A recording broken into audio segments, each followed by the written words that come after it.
देव भगवान अल्लाह, खुदा, ईश आदि नाम एक ही शक्ति के हैं। वो कैसा है, कहां है, कैसे मिलता है, किसने देखा है? ये प्रश्नवाचक चिन्ह पूर्ण रूप से हटाने के लिए अवश्य सुनिए जगत गुरु तत्वदर्शी संत रामपाल जी महाराज के अमृत वचन, सर्व पवित्र धर्मों के पवित्र शास्त्रों के आधार पर। ये आत्मा उसी समय से व्याकुल है जिस समय से ये उस परम पिता के उस सुखमय स्थल से, उस सतलोक से, अमरलोक से बिछुड़ कर आई है, उस परम पिता से दूर हुई है। उसी दिन से इसको आभास हो गया है कि जो सुख मैं छोड़ के आया हूं वो यहाँ नहीं है।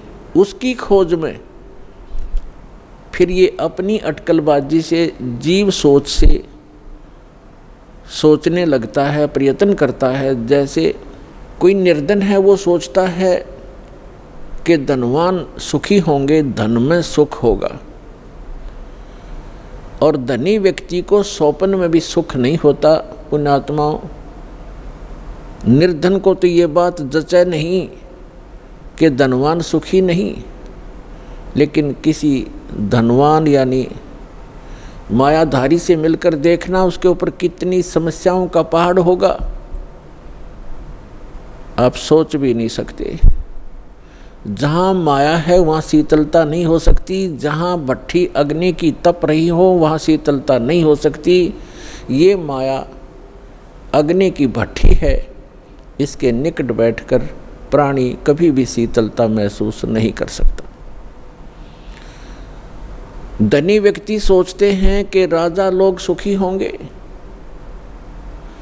राजा को सुख स्वप्न में भी नहीं होता। आपको ऐसा लगता है जैसे इसके आगे पीछे बड़ी सेना चलती है, बड़े बड़े अधिकारी सलूट लगा रहे होते हैं, ये महासुखी होगा, कारों में चलते हैं। सपने में भी सुख नहीं है इनको,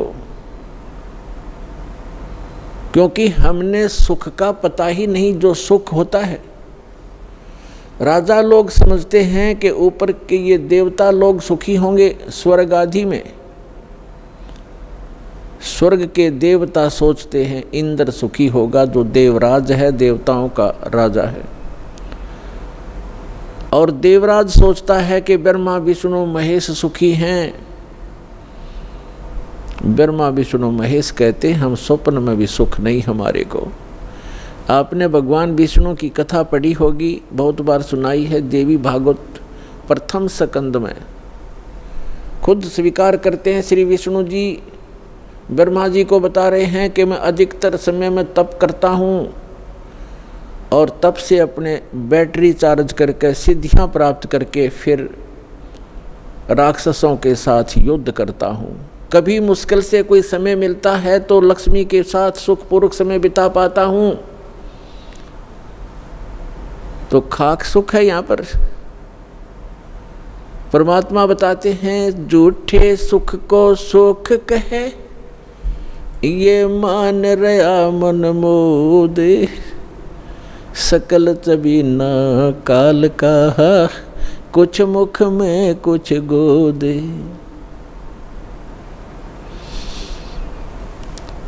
इस झूठे सुख को सुख कहे, ये मान रहा मनमोद।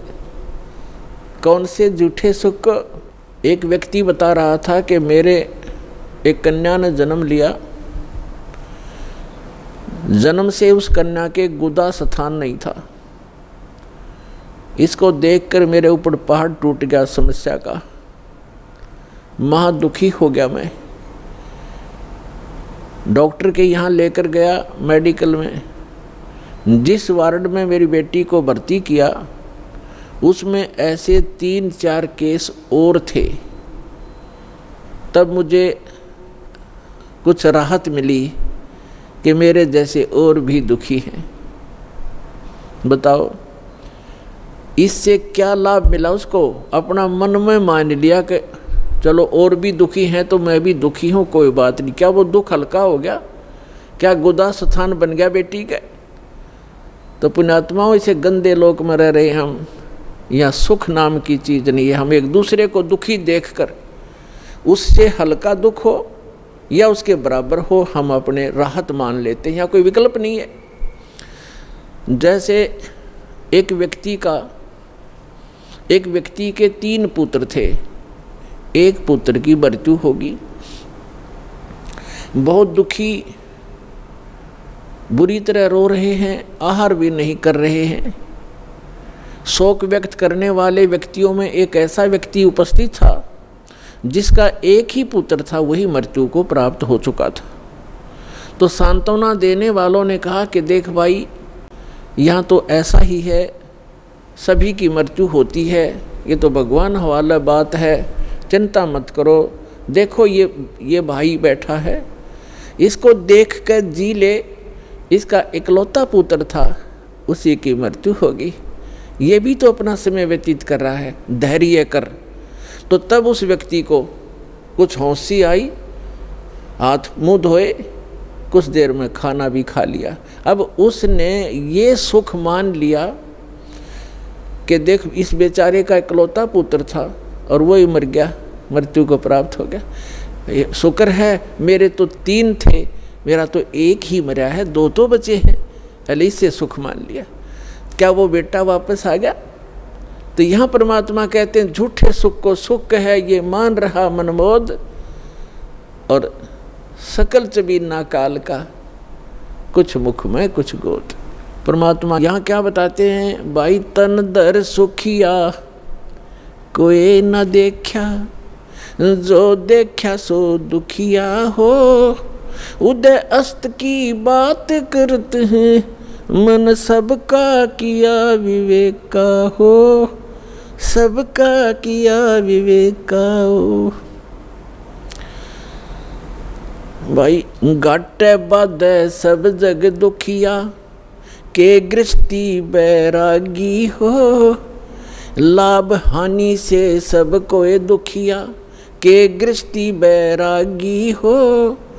सुख देव ने दुख के डर से, गर्भ में माया त्यागी हो, गर्भ में माया त्यागी हो। तंदर सुखिया कोई न देखा, जो देखा सो दुखिया हो, उदय अस्त की बात करते हैं, मन सबका किया विवेक का हो, सबका किया विवेक का हो।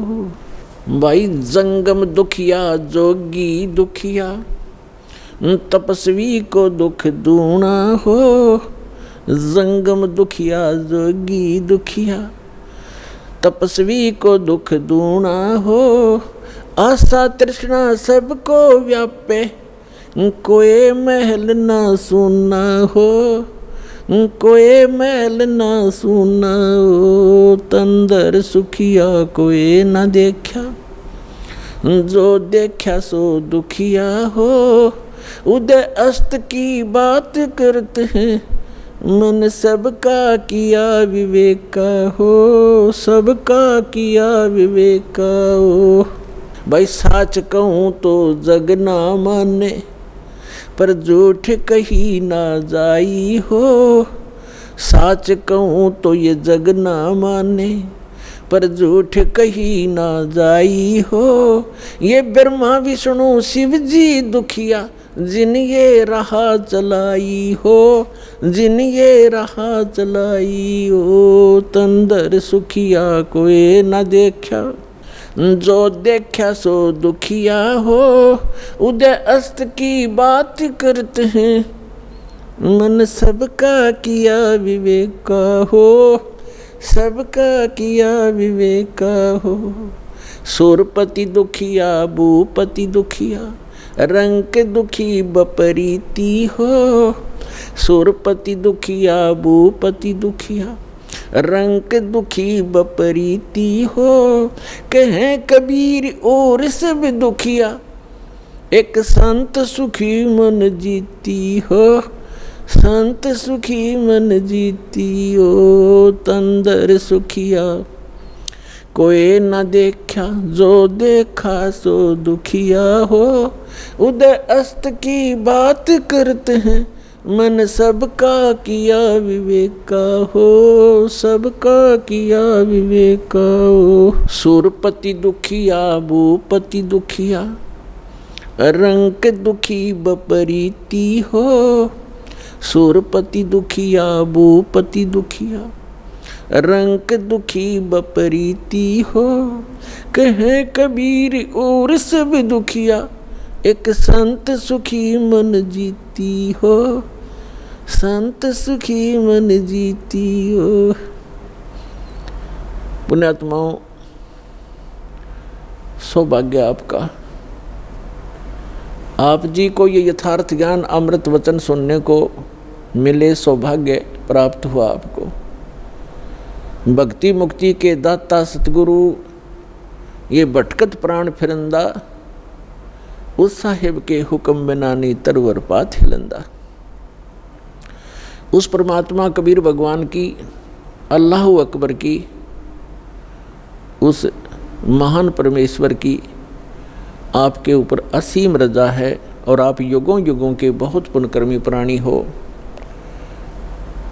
जो ऐसे भाग दौड़ के जीवन से समय निकाल कर यहाँ परमात्मा के दरबार में पहुँच पाते हो। उस परमात्मा की रजा बिना आप यहाँ नहीं आ सकते, आप ये ज्ञान भी नहीं सुन सकते, आप तक ये पहुँच भी नहीं सकता। इस ज्ञान को आप तक पहुँचाने के लिए परमात्मा ने 600 वर्ष पहले प्रयत्न किए और उन दुष्ट लोगों ने, स्वार्थी नकली गुरुओं ने अपनी रोजी रोटी को उत्तम मानते हुए, प्रथम मानकर अपने स्वार्थ को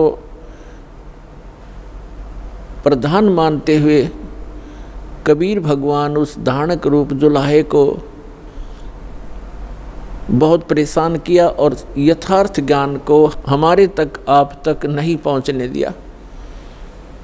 उस परमेश्वर ने वो अमर ज्ञान अपनी वाणी में, सच्चिदानंद घन ब्रह्म की वाणी में, कबीर वाणी में लिपिबद्ध करवा दिया अपनी प्यारी आत्मा धर्मदास जी द्वारा।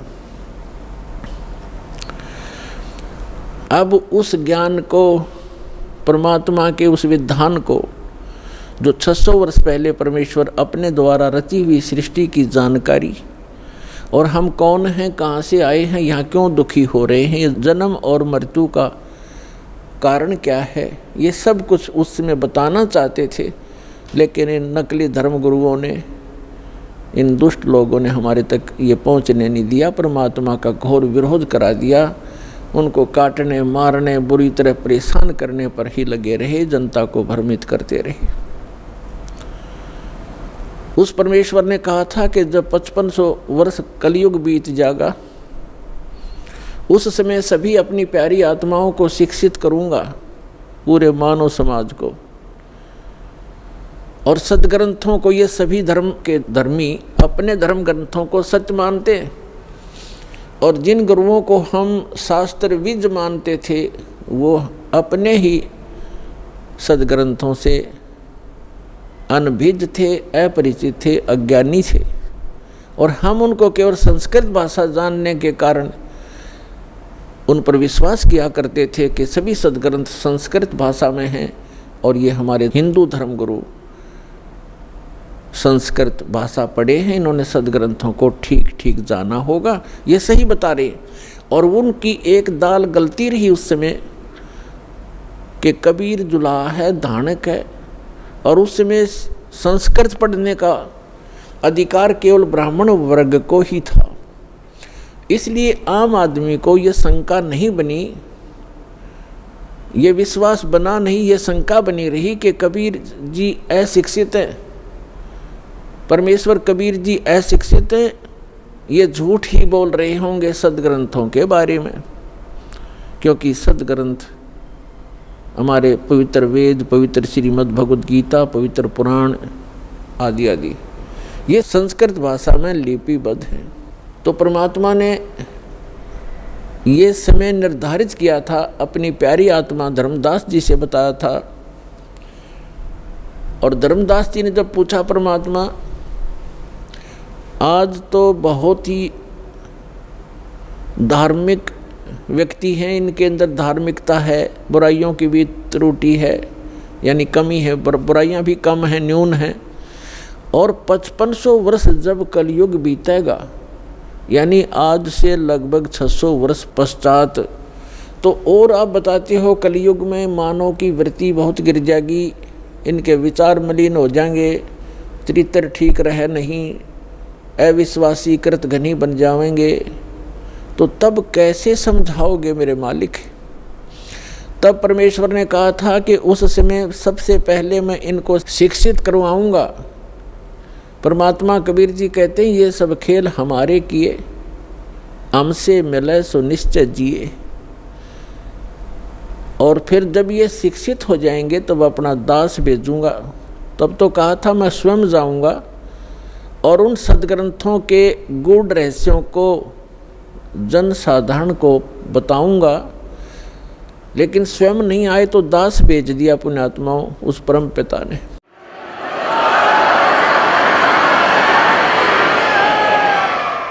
और आज आप देख रहे हो ये इलेक्ट्रॉनिक सिस्टम, इलेक्ट्रॉनिक उपकरण, इंटरनेट सिस्टम, ईमेल, प्रोजेक्टर, ये सीडी, डीवीडी, पेन ड्राइव, जो भी ये टेक्निक परमात्मा ने, ये जो भी टेक्निक है उस परम पिता कबीर भगवान की दी हुई है मानव को।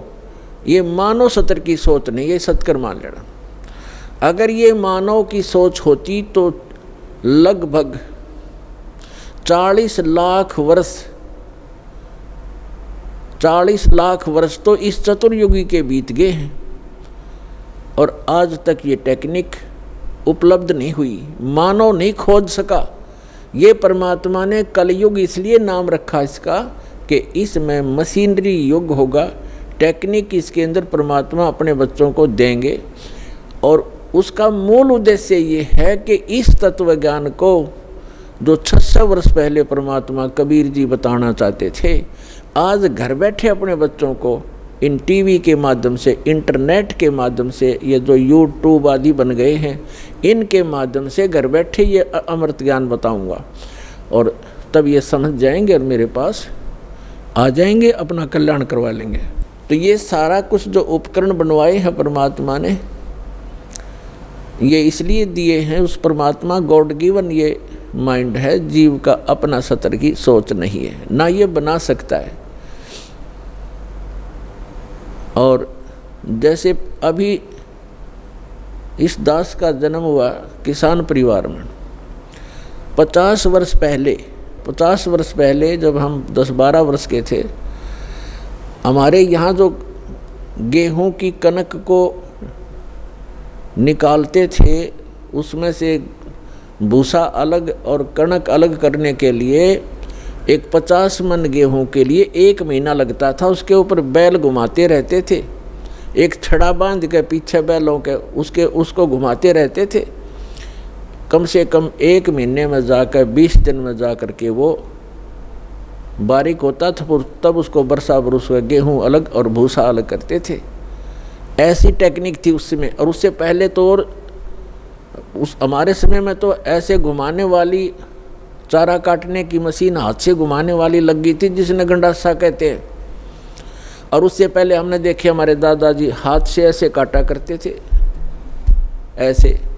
और पीछे जाओगे तो क्या होगा?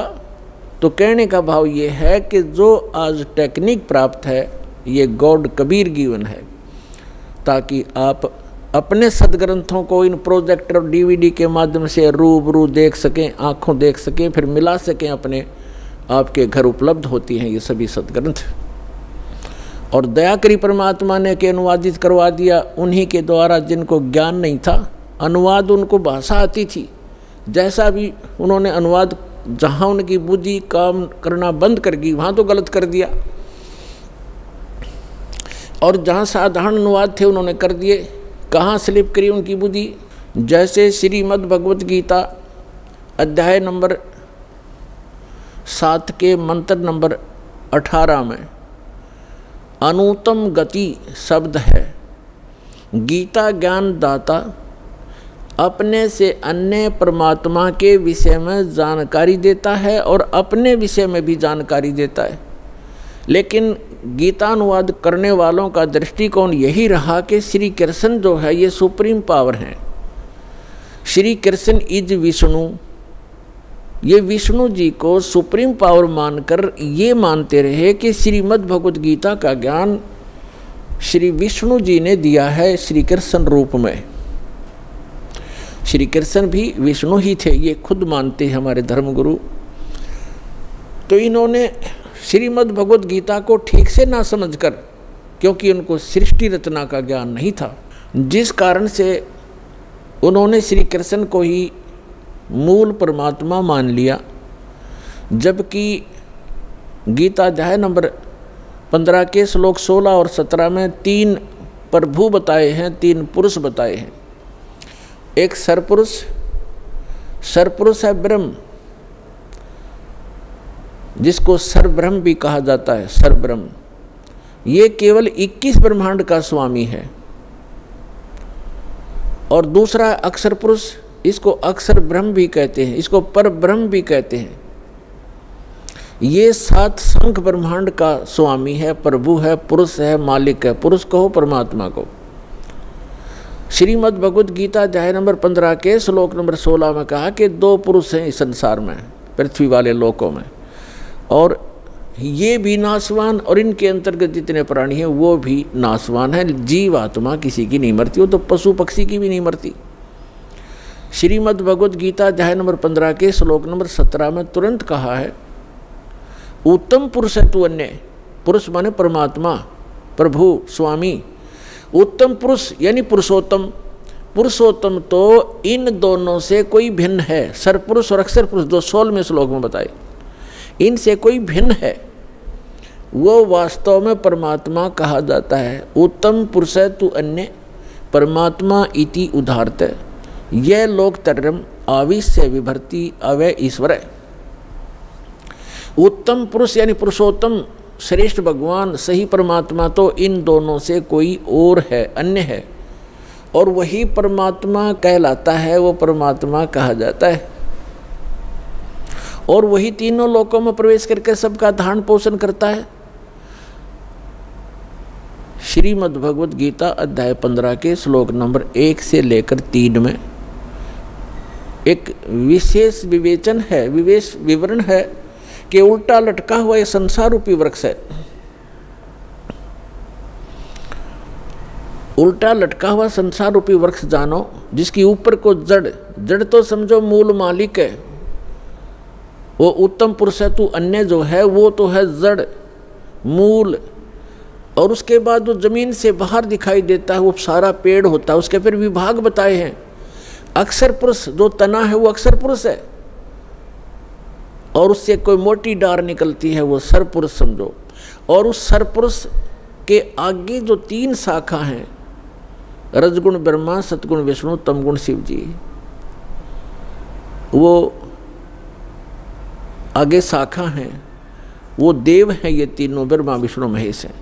और पात रूप संसार, उस परमेश्वर ने श्रीमद् भगवद गीता अध्याय नंबर 15 के श्लोक नंबर 1 में बताया है कि ऊपर उसी का विवरण अपनी सिंपल लैंग्वेज में सच्चिदानंद घन ब्रह्म की वाणी में कहा कि अक्षर पुरुष एक पेड़ है और सरपुरुष वाकी डार। सरपुरुष कहते हैं ज्योति निरंजन काल को, और इस काल के 3 पुत्र हैं, रजगुण ब्रह्मा, सतगुण विष्णु, तमगुण शिव जी।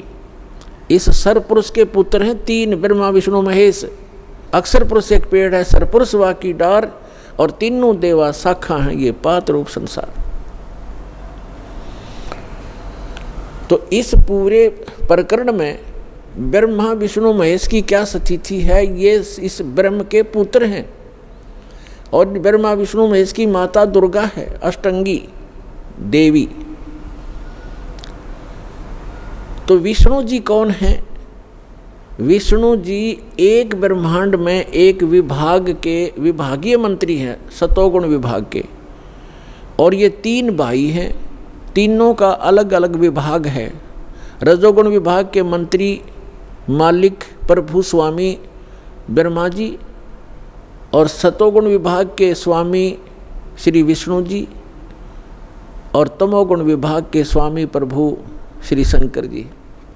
ये एक ब्रह्मांड में केवल एक विभागीय मंत्री हैं और इनका पिता जो ब्रह्म है सरपुरुष, वो एक ब्रह्मांड के अंदर मुख्य मंत्री का रोल करता है।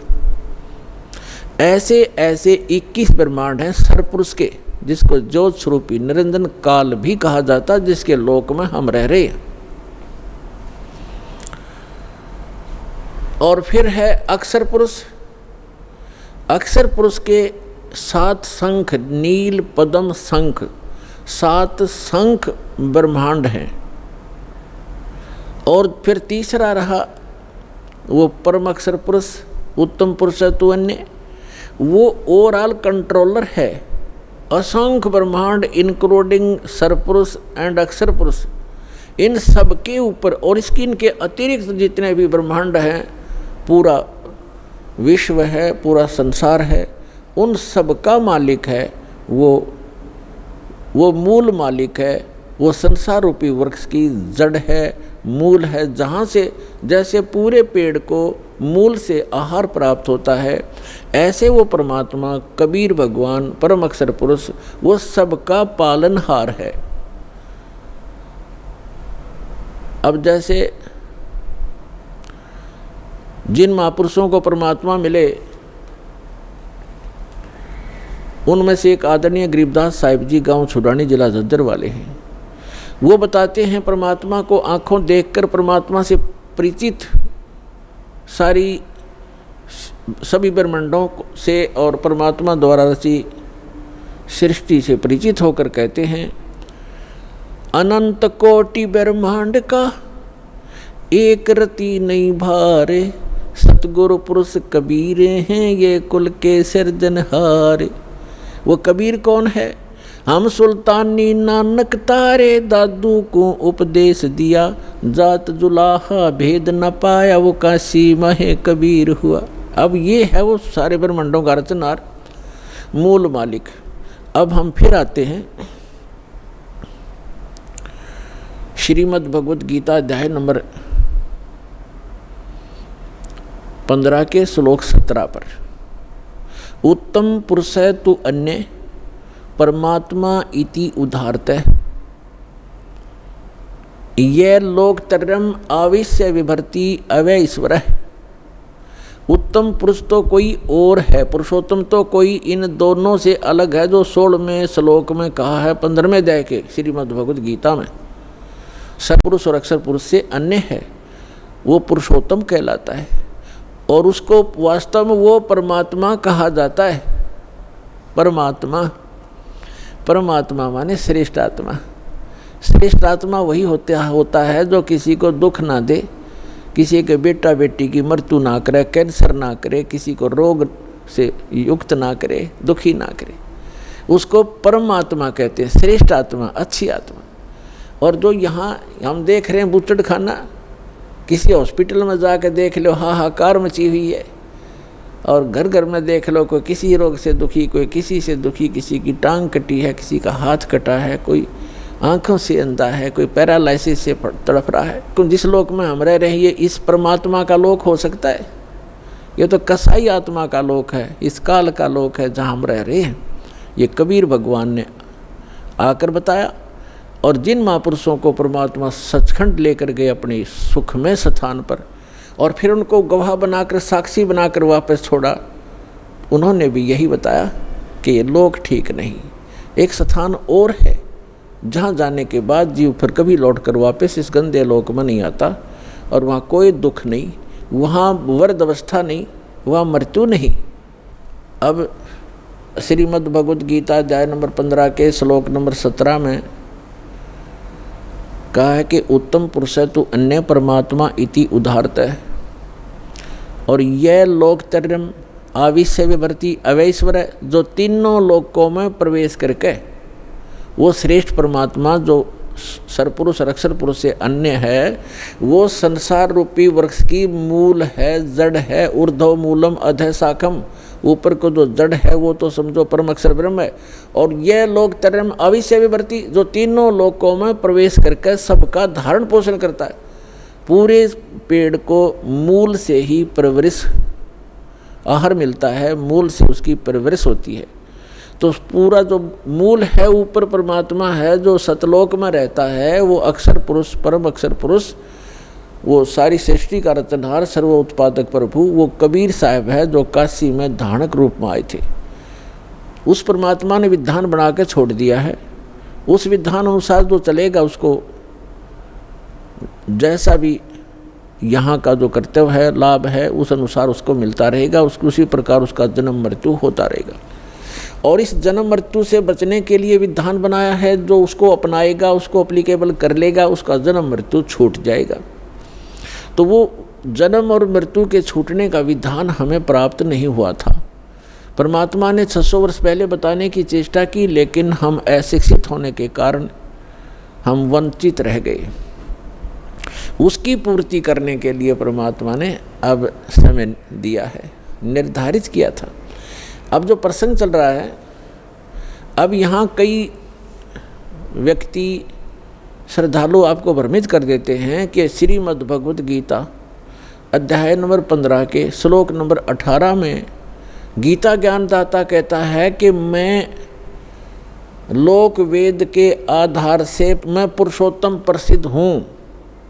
तो वो भ्रमित करते हैं कि रामपाल इनकम्प्लीट ज्ञान देता है, 17वें श्लोक तक ही बताता है, 18वें में क्यों नहीं बताता कि उसमें खुद कहता है मैं पुरुषोत्तम हूँ। यदि उसको 18वें श्लोक को हम फाइनल माने तो 17वां गलत हो गया, क्योंकि गीता ज्ञानदाता तो ये कहे कि वो पुरुषोत्तमता इन दोनों से कोई अन्य है। और 18वें में क्या कहता है कि मैं गीता ज्ञानदाता कौन है? ये श्री कृष्ण नहीं है। श्री कृष्ण में प्रवेश करके, ये विष्णु नहीं है। श्री कृष्ण कहो चाहे विष्णु को, ये बोलने वाला श्री कृष्ण और विष्णु नहीं है। इनके अंदर इनका पिता जो सरपुरुष है उसने प्रतिज्ञा कर रखी है। 7वें अध्याय के 24-25वें श्लोक में कहा है, वो खुद कहता है गीता ज्ञानदाता कि मैं अपनी योग माया से छुपा रहता हूँ। ये बेबुद्धि मंदबुद्धि के लोग मुझे एज ए कृष्ण मान रहे होंगे, व्यक्ति रूप में प्राप्त खड़ा प्राप्त मान रहे होंगे। मैं कृष्ण नहीं हूँ, मैं व्यक्ति रूप में कभी नहीं आता। मैं अपने 4 अध्याय के 9वें श्लोक में ये कहता है मेरे जन्म और कर्म दिव्य हैं। अब इसके कर्म दिव्य कैसे हैं कि ये सामने आता नहीं, इसने प्रतिज्ञा कर रखी है और ये किसी में प्रवेश करके अपना जो उल्लू सीधा वो कर जाता है। श्री कृष्ण में प्रवेश करके गीता का ज्ञान ये सरपुरुष दे रहा है और ये कहता है कि मेरे अंतर्गत यानी 21 ब्रह्मांड में जितने भी प्राणी हैं उनसे मैं उत्तम हूँ, श्रेष्ठ हूँ, तगड़ा हूँ, मजबूत हूँ, ताकतवर हूँ। इसलिए लोक वेद में मैं पुरुषोत्तम प्रसिद्ध हो रहा हूँ। लोक वेद दंत कथा सुनी सुनाई बातें, इस कारण से मैं पुरुषोत्तम हूँ। 15वें अध्याय के 17वें श्लोक में स्पष्ट कर दिया कि उत्तम पुरुष है तू अन्य, वो तो कोई और है और वही वास्तव में अविनाशी है। दूसरे अध्याय के 17वें श्लोक में कहा है। और दूसरे गीता अध्याय नंबर 2 के श्लोक 12 में, गीता अध्याय नंबर 4 श्लोक 5 और 9 में, गीता अध्याय 10 मंत्र 2 में ये स्पष्ट करता है गीता ज्ञानदाता कि मेरे तो जन्म मृत्यु होते हैं, मैं अविनाशी नहीं हूँ। और दूसरे अध्याय के 17वें श्लोक में श्रीमद् भगवद गीता में कहा कि अविनाशी तो उसको जान जिसने सारे ब्रह्मांड की रचना की, जिसे सारा संसार व्याप्त है। उस अविनाशी को मारने के लिए कोई भी सक्षम नहीं है। और अपने विषय में कहता है कि मेरी तेरी जन्म मृत्यु होती रहती है। लेकिन 18वें अध्याय के 62वें श्लोक में कहा कि अर्जुन तू सर्वभाव से उस परमेश्वर की शरण में जा, उसकी कृपा से तू परम शांति को और सनातन परम धाम को प्राप्त होगा। और श्रीमद् भगवद गीता अध्याय नंबर 15 के श्लोक नंबर 1 से 4 का आशय ये सारांश है कि उल्टा लटका हुआ संसार रूपी वृक्ष है, ऊपर को पूर्ण परमात्मा है, वो सबका धारण पोषण करने वाला, जिससे सबकी उत्पत्ति हुई है, सर्व उत्पादक प्रभु है, ऊपर सतलोक में रहता है। वो संसार रूपी वृक्ष की जड़ है और अक्षर पुरुष ये तना है, सरपुरुष ये काल जो गीता का ज्ञान दे रहा है श्री कृष्ण में प्रवेश करके, ये एक शाखा है, एक मोटी डार है। आगे 3 शाखा है, ब्रह्मा विष्णु महेश समझो, और पात रूप संसार। तो ये स्वयं बताना चाहता है। फिर गीता अध्याय नंबर 15 के श्लोक नंबर 1 से 4 का सारांश है कि उल्टा लटका हुआ संसार रूपी वृक्ष है और जो इन सभी विभागों को बताता है। जैसे 4थे अध्याय के 32 और 34 श्लोक में बताया है कि सच्चिदानंद घन ब्रह्म ने, यानी ब्रह्मणे मुखे, ब्रह्मणे माने सच्चिदानंद घन ब्रह्म के मुख से उच्चरित वाणी में ये तत्व ज्ञान विस्तार से कहा गया है। जो यज्ञों के बारे में, यज्ञ माने धार्मिक अनुष्ठानों के विषय में जो जानकारी है विस्तार से कही गई है। और चौथे अध्याय के 34वें श्लोक में कहा कि उस ज्ञान को तत्वदर्शी संतों से जाकर समझ। गीता ज्ञानदाता कहता मैं नहीं जानता उस तत्व ज्ञान को, नहीं तो एक अध्याय और लिख देता 19वां कि वो तत्व ज्ञान ये सुन ले, इसमें लिखता हूँ। वो तत्व ज्ञान से परिचित नहीं है। चौथे अध्याय के 34वें श्लोक में गीता जी में कहा है कि उस ज्ञान को जो सच्चिदानंद घन यानी परम अक्षर ब्रह्म अपने आप अपने मुख कमल से बोलता है आकर के, उसकी अमृतवाणी में लिपिबद्ध किया जाता है, कबीर वाणी में, वो तत्व ज्ञान है। चौथे अध्याय के 34वें श्लोक में कहा गीता जी में, उस ज्ञान को तू तत्वदर्शी संतों के पास जाकर समझ। उनको दंडवत प्रणाम करने से, कपट छोड़कर नम्रतापूर्वक प्रश्न करने से वो तत्वदर्शी संत तुझे तत्व ज्ञान का उपदेश करेंगे। इसे सिद्ध होगा। यहाँ गीता अध्याय नंबर 15 के श्लोक नंबर 1 में वो भी कंसेप्ट क्लियर कर दिया कि वो तत्वदर्शी संत वो होगा जो उल्टे लटके हुए संसार रूपी वृक्ष के सभी विभाग बता देगा। जैसे परमेश्वर स्वयं आते हैं, वो तत्वदर्शी संत की भूमिका भी करते हैं। भगवान तो वो होते ही होते हैं। कबीर साहब कहते हैं अक्षर पुरुष एक पेड़ है, सरपुरुष वा की डार, निरंजन वा की डार, और तीनों देवा शाखा हैं, ये पात्र रूप संसार। तो जड़ कौन है? वो जड़ की ऑप्शन छोड़ के परमात्मा, क्योंकि अपने इस दास को भेजा है कि जड़ ये कबीर साहब है, वो अल्लाह अकबर है, वो परम अक्षर ब्रह्म है जो जड़ है उस सारे संसार की। तो यहाँ ये भी बताया कि उस उल्टे लटके हुए संसार रूपी वृक्ष के सभी विभागों से जो परिचित है, स वेदविद, वो वेद के तात्पर्य को जानने वाला अर्थात तत्वदर्शी संत है। उसके पश्चात परमेश्वर के चौथे अध्याय के 4 श्लोक में लिखा है, तत्वदर्शी संत की प्राप्ति के उपरांत परमेश्वर के उस परम पद की खोज करनी चाहिए जहाँ जाने के बाद साधक लौटकर कभी संसार में नहीं आते, और जिस परमेश्वर ने सारे ब्रह्मांडों की रचना की है, और केवल उसी की भक्ति करो। गीता ज्ञानदाता अपने से अन्य उस पुरुषोत्तम परम अक्षर ब्रह्म की भक्ति करने के लिए कहता है, जिससे आपकी जन्म और मरण छूटेगा। 7वें अध्याय के 29वें श्लोक में गीता ज्ञानदाता कहता है कि मेरे इस ज्ञान का जो आश्रय कर लेता है, यानी तत्वदर्शी संत की जो खोज कर लेता है और तत्व ज्ञान से जो परिचित हो जाता है, जरा मरण मोक्षाय यतन माम आश्रित यतंती ते ये तत्ब्रह्म विदु कृत्स्नम अध्यात्म अखिल च कर्मम कर्मम च अखिलम। इसका अर्थ ये है, गीता ज्ञानदाता कहता है कि मेरे इस ज्ञान को जो आधार मान के तत्वदर्शी संत की खोज कर लेता है, वो व्यक्ति केवल वो उस तत्ब्रह्म से और सारे आत्म ज्ञान से और सभी कर्मों से परिचित हैं, जो जरा और मरण से छूटने के लिए ही प्रयत्न करते हैं। जरा माने वृद्ध अवस्था का दुख और मरण माने मृत्यु। इस बुढ़ापे के दुख और मृत्यु के दुख से जो छूटने के प्रयत्न कर रहे होते हैं, वे उस तत्ब्रह्म से परिचित हो चुके हैं और मेरे इस ज्ञान का आश्रय कर लिया है। उन्होंने तत्वदर्शी संत की खोज कर ली है। वो तत्ब्रह्म से परिचित हैं, सारे आत्म ज्ञान से परिचित हैं और यहाँ सब कर्मों से परिचित हैं। वो यह संसार की किसी वस्तु की इच्छा नहीं करते, वो केवल जरा माने वृद्धावस्था के दुख से और मरण माने मृत्यु से छूटने का ही प्रयत्न करते हैं। अब श्रीमद् भगवद गीता अध्याय नंबर 8 के श्लोक नंबर 1 में अर्जुन ने पूछा, किम तत्ब्रह्म किम अध्यात्म किम कर्म पुरुषोत्तम। अब गीता ज्ञानदाता तो श्री कृष्ण ने पुरुषोत्तम मान रहा था, जय विष्णु, और ये तो कहता पुरुषोत्तम कोई और है। फिर भी जो ये तो अर्जुन की सोच है, किम पुरुषोत्तम। अब यहाँ अर्जुन ने पूछा कि वो तत्ब्रह्म क्या है, वो कौन है जिसके जानने के बाद केवल जरा और मरण से छूटने का ही प्राणी प्रयत्न करता है साधक, और कोई वस्तु की डिमांड इस लोक की नहीं करता। इसका भाव ये है। अब गीता ज्ञानदाता गीता अध्याय नंबर 8 के श्लोक नंबर 3 में कहता वो परम अक्षर ब्रह्म है, यानी गीता ज्ञानदाता से अन्य है। इसलिए 18वें अध्याय के 8वें अध्याय के 5 और 7 श्लोक में गीता ज्ञान दाता कहता है मेरी भक्ति कर, युद्ध भी कर और मुझ में आस्था रख, भावत रह, मुझे प्राप्त होगा।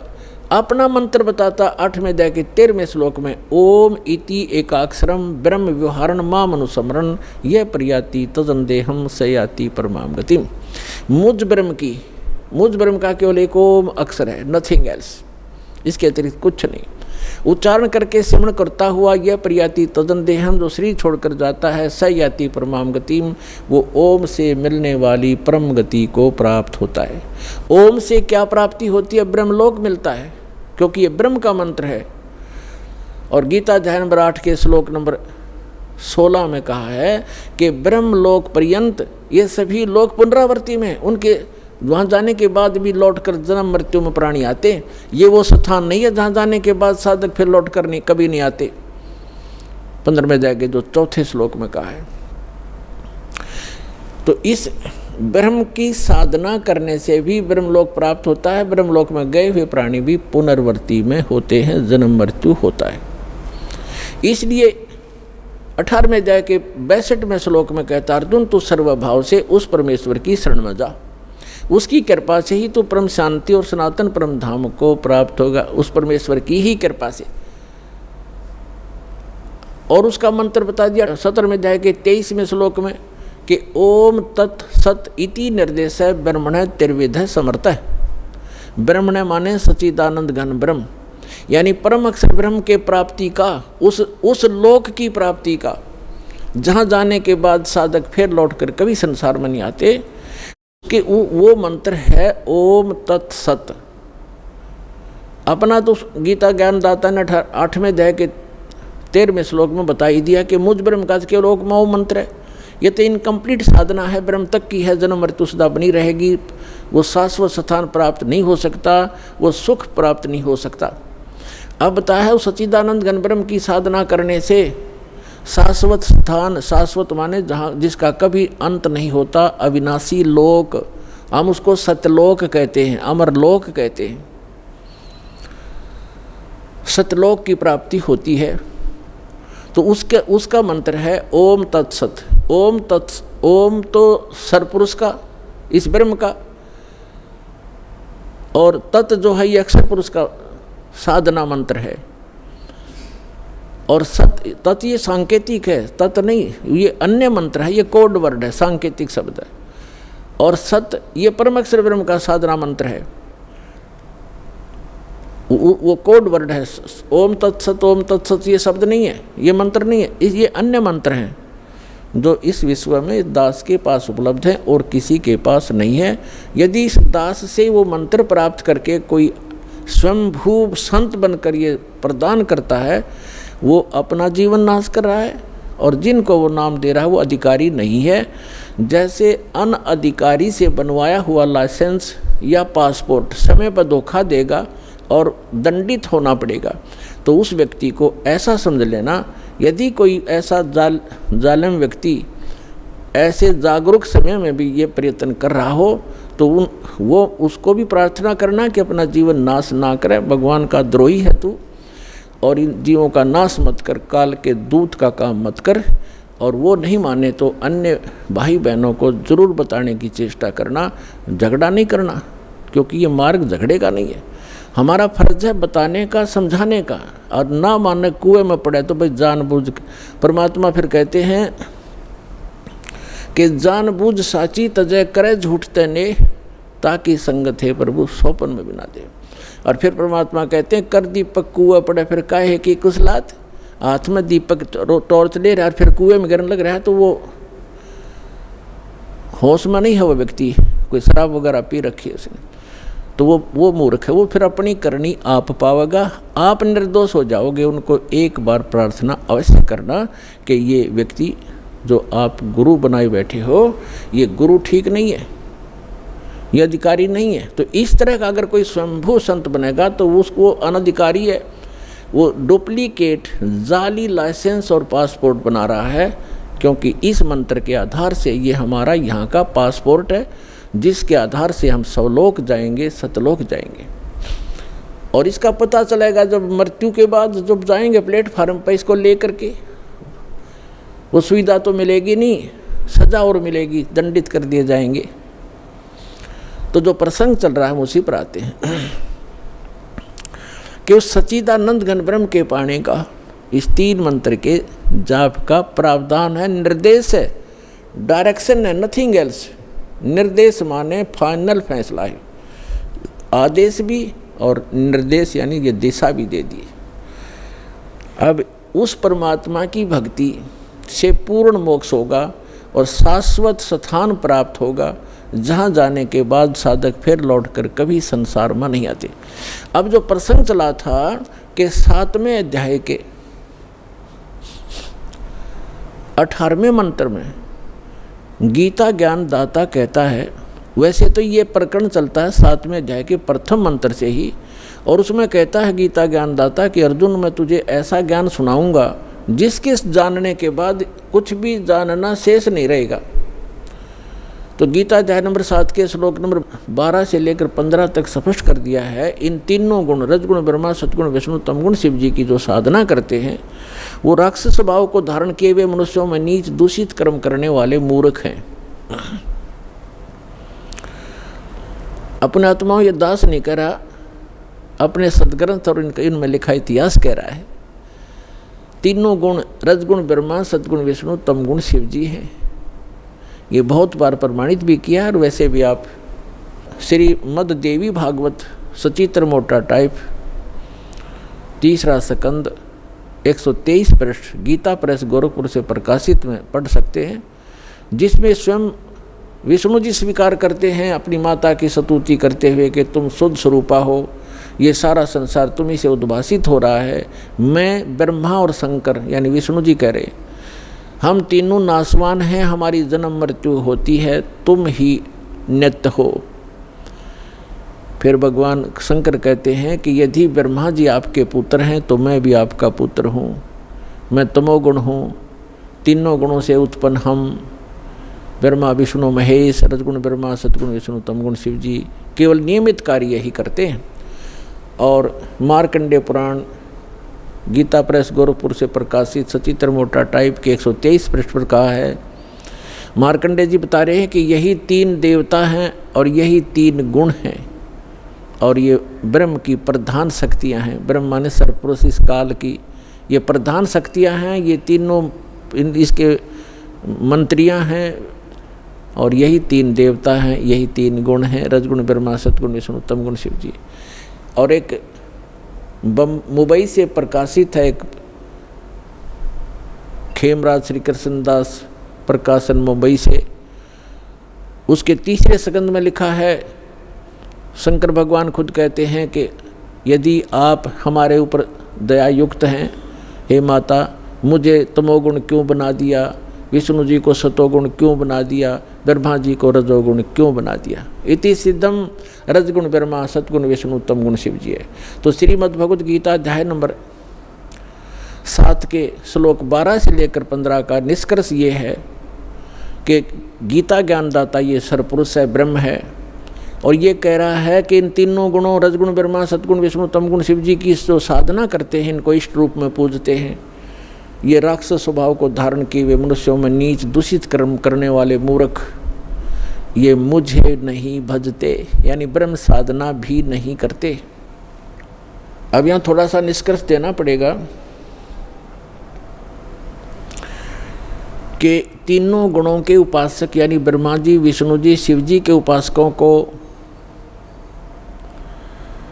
राक्षस स्वभाव का क्यों कहा, दूषित यानी बुरे कर्म करने वाला मूर्ख और नीच क्यों कहा। जैसे रजगुण ब्रह्मा की साधना की थी, तपस्या पूजा की थी हिरण्यकशिपु ने, और ऐसा दुर्बुद्धि प्राणी स्वयंभू भगवान बन गया, अपने पुत्र प्रहलाद का शत्रु बन गया, ऐसे कैर ढाए उस प्यारी आत्मा पर, कुत्ते वाली मौत मारा गया, असुर स्वभाव राक्षस कहलाया। कहते हिरणाकुश छाती तड़वाई और ब्राह्मण बाणा कर्म कसाई। ब्राह्मण माने भक्त कर्म तो दिखे तो भगत साधना करता, और ऐसे कर्म करे, कहर तोल दिया उस बालक के ऊपर, अपने पुत्र पर, इन मान बढ़ाई के भूख्यान। तो इससे दुष्ट और कौन होगा? नीच दूषित कर्म करने वाला मूर्ख। ये जल्लाद के काम करे, उसने अपने पुत्र का दुश्मन बन बैठा और अपनी अंत में दुर्गति को प्राप्त हुआ, राक्षस कहलाया। कहते हिरणाकुश छाती तुड़वाई और ब्राह्मण बाणा और कर्म कसाई। फिर भगवान तमोगुण शिव की पूजा की थी रावण ने, और किस संज्ञा को प्राप्त हुआ खूब आपको पता है। और कैसे दूषित कर्म किया, एक पर नारी को उठा लाना सूरवीर का काम होता है दुर्भावना से, और कैसे जुल्म करने चाहे, अंत में कुत्ते वाली मौत मरा और राक्षस कहलाया, जो तमोगुण भगवान शंकर का उपासक था। एक भस्मागिरी नाम का शिव का उपासक, तमोगुण शिव का साधक, अंदर में दोष लिए हुए भगवान शिव के महल के सामने कैलाश पर्वत पर ऊपर को सिर नीचे को पैर करके सिरासन पर 12 वर्ष तक तपस्या करता रहा, हठ योग करता रहा। उसने वहाँ पर धरना दे दिया। एक दिन पार्वती जी ने कहा कि जी आप तो महादेवों के देव हैं, महापुरुष हो, आपके घर में किस वस्तु की कमी है, क्या मांगता है आपका पुजारी, इसको देव और फारिग करो। 12 वर्ष के बाद भगवान शिव ने कहा कि मांग भी भस्मागिरी, क्या मांगता है। ये गिरिपुरी नाथ होगड़न, ये 10 ये सन्यासी जितने हैं ये भगवान शिव के उपासक हैं, 10 नामी वगैरह। तो जब भगवान शिव ने कहा कि मांग, क्या मांगता है भस्मागिरी, तो ऐसे ही उसी पोजीशन में उसने कहा कि भगवान पहले वचनबद्ध हो तब मैं मांगूं। भगवान शंकर ने कहा, सोचा ले मांग लेगा जो मांगेगा, भगत है क्या मांगेगा, ये कोई सिद्धि ले लेगा छोटी मोटी। तो उसने कहा ठीक है भाई मैं वचनबद्ध हो गया। भगवान शिव ने कहा तो भस्मागिरी खड़ा हो गया और कहा अपना भस्म कंडा मुझे दे दो, जो हाथ में भगवान शिव ने पहन रखा था। उस घड़े के उस कड़े में ऐसी शक्ति थी कि जिसके सिर पर ऐसे करके भस्म कह दिया, बोल दिया, तो वो ऑटोमेटिक उसको फूंक देता था। उस वचन से ही वो अपना काम करता था। इस बात का ज्ञान था उस भस्मागिरी ने। और भस्मागिरी क्या दूषित सोच लेकर साधना कर रहा था कि इस कड़े को प्राप्त करके भगवान शिव को मार दूंगा और पार्वती को अपनी पत्नी बनाऊंगा। ऐसी दुष्ट सोच लेकर के वो साधना कर रहा था। और हम भगवान शंकर को अंतर्यामी कहा करते थे। वो ये भी नहीं सोच सका कि ये दुष्ट क्या सोच लिए बैठा है, तो अंतर्यामी भी नहीं थे वो, और अविनाशी भी नहीं थे भगवान शंकर। अभी बताता हूँ। अब भगवान शिव ने वो भस्म कड़ा दे दिया क्योंकि वचनबद्ध हो गए थे। ज्यों ही, और भगवान शिव ने सोचा जंगल में रहता है, साधु संत है, राक्षसों से बचने के लिए लिया होगा। ज्यों ही भस्मागिरी के हाथ में भस्म कड़ा आया, उसने तुरंत तेवर बदल लिए और ऐसे अभद्र आकृति बनाकर कहने लगा कि होले शिव होशियार, तुझे मारूंगा, पार्वती को अपनी पत्नी बनाऊंगा, मेरा यही उद्देश्य था, आज मैं सक्सेस हुआ। यूं कह करके जो ही भगवान शिव की तरफ वो चला तो भगवान शिव ने वहाँ से खखाट उठा दिया, यानी बहुत तेज स्पीड से दौड़ा। आगे आगे भगवान और पीछे पीछे पुजारी। पुण्यात्माओं, अब गीता अध्याय नंबर 17 के श्लोक नंबर 12 से 15 में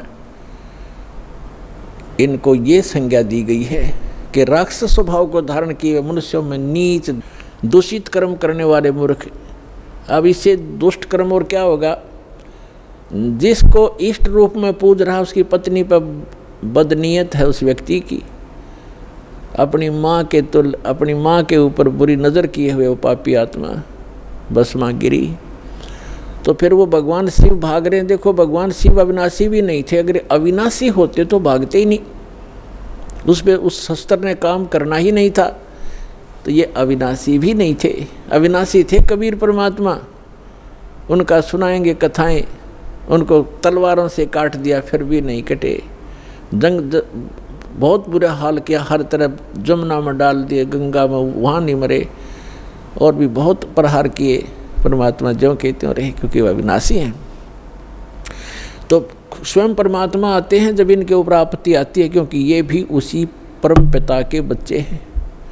विष्णु भगवान स्वयं पूर्ण परमात्मा पार्वती रूप बना के भस्मागिरी के सामने प्रकट हो गए, एक वृक्ष के नीचे खड़े हो गए। भस्मागिरी पीछे भाग रहा था अपना उद्देश्य पूर्ति के लिए कि पहले शिवजी ने मारूंगा, जब मेरा काम शुरू होगा पार्वती से फिर मिलूंगा। तो पार्वती सामने खड़ी है, उसने कहा कि डट जा महात्मा जी, आ जा 2 मिनट बैठो। अब वो तो जैसे ये लेकर चल रहा था, उन्हें सोचा चल ठीक है 2 बात कर लेते हैं पहले ही। तो उसने कहा कि आप रुक जाओ। शिव उस भस्मागिरी ने कहा कि पहले ना उसने मार का हूँ मैं। तो उसने पार्वती रूप में परमात्मा ने कहा कि वो तो आपके निकट आएगा ही नहीं, 100 किलोमीटर से उड़ा शिव नहीं डटेगा, अब नहीं रुकेगा, आप खड़े हो जाओ। तो भस्मागिरी रुक गया। तो वहाँ भगवान ने पार्वती रूप में कहा कि कुछ डांस डूंस करके दिखा ताकि मैं प्रसन्न हूँ तेरे से। तो भस्मागिरी ने कहा कि मैं डांस नहीं जानता हूँ, नाचना नहीं आता है, क्योंकि मैं साधु संत फकीर हूँ, मैंने कभी ऐसा डांस सीखा नहीं। तो पार्वती रूप में परमात्मा ने कहा ला मैं सिखाती हूँ, इस हाथ को ऐसे कर, इसको ऐसे कर, इस पैर को ऐसे करो, ऐसे करो। वो तो पागल मस्त हो लिया था बकवादों में, वह जैसे कह रहे हैं वैसे करें। जब सिर पा लिया ना वो कड़े वाला हाथ, जब कह दिया भस्म वही मर गया, भस्म हो गया, राख होगी इसकी, जल गया। कड़े को लेकर विष्णु रूप धारण करके खुद पूर्ण परमात्मा भगवान शंकर के पास पहुँचे। शंकर जी ने कहा कि भाग ले विष्णु, आ जा जल्दी। भगवान विष्णु ने कहा कि रुक जा, जिस भय से आप भाग रहे हो वो मैंने नाश कर दिया है, भस्मागिरी को मैंने भस्म कर दिया है गंडत नाच नचा के, और देख ये कड़ा मेरे पास है। तब भगवान शिव कुछ रुके और कहा कहाँ जलाया आपने? उस राख को देख लिया जब दिल की धड़कन शांत हुई, उस शंकर भगवान की भस्मागिरी की राख को देख करके अपने आत्मा। उसके बाद वो भस्मा असुर कहलाया, राक्षस। तो ये बताया है कि ये राक्षस स्वभाव को धारण किए हुए मनुष्यों में नीच दूषित कर्म करने वाले त्रिगुण उपासक, रजगुण ब्रह्मा सतगुण विष्णु तम गुण शिव जी के उपासक, गीता ज्ञानदाता कहता है मेरी भक्ति भी ना करते, यानी ब्रह्म साधना भी नहीं करते, और इनको कोई समझाना चाहे तो दुश्मन बन जाते हैं उसी के। अब रह गया तीसरा, वैष्णव उपासक। विष्णु जी के उपासकों का एक उदाहरण देते हैं। कुंभ का मेला भरा था, कुंभ का एक ऐसा संयोग हर की पैड़ी हरिद्वार में और गंगा नदी के किनारे संयोग हुआ। उस कुंभ के पर्व में पर भी का कोई समय निर्धारित किया जाता है। उस निर्धारित समय में स्नान करना होता है, वो 1 घंटे की या आध घंटे की ही होती है, या 2 घंटे का समय होता है वो। ये सभी अब वहाँ जाकर के जहाँ पर भी लगती है, जिस भी सरोवर में, उस समय वो हर की पैड़ी हरिद्वार में लगी हुई थी। तो सभी जैसे गिरी अलग पूरी न्यारे, नागा अलग से, कनपाड़े अलग।